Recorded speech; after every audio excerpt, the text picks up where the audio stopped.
আপনি যদি হাত পাখা পূর্তিকে ভোট দেন তাহলে ভোটটা পাবে আল্লাহর নবী। প্রধানমন্ত্রী শেখ হাসিনার কপালে নামাজের দাগ দেখা যায়। তা আমি প্রশ্ন করলাম যে আপনার কপালে তো নামাজের দাগ দেখছি। হুজুর, আমি 7 বছর বয়স থেকে আমি নামাজ পড়ি।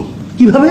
বলে, হুজুর, আমি যদি নামাজ না পড়তাম আমার মা আমার জন্য ঘরে ভাত পাক করতো না। আমার মাকে আমাকে নামাজি বানাবার জন্য চেষ্টা করেছেন। সেই থেকে হুজুর আমি নামাজ পড়ি, নামাজ সারিয়া গিয়ে আল্লাহর কাছে বলতেছি, ইয়া নবী আল্লাহ সাল্লাল্লাহু আলাইহি ওয়াসাল্লাম, আমাদের বাংলাদেশের পরিস্থিতি এই, শেখ হাসিনার পক্ষে যাব না খালেদা জিয়ার পক্ষে যাব?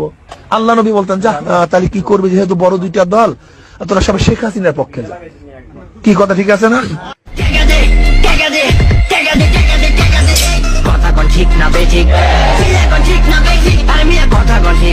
সৈয়দ ফজলুল করিম রাহমাতুল্লাহ যখন কিয়ামতের ময়দানে বড় বড় জাহাজ দিয়ে রওনা করবে, বলবে, মাহমুদ গো, দয়া মায়া করে আপনি ওদেরকে আপনার কুদরতি কোলের মধ্যে টাইনে আনেন।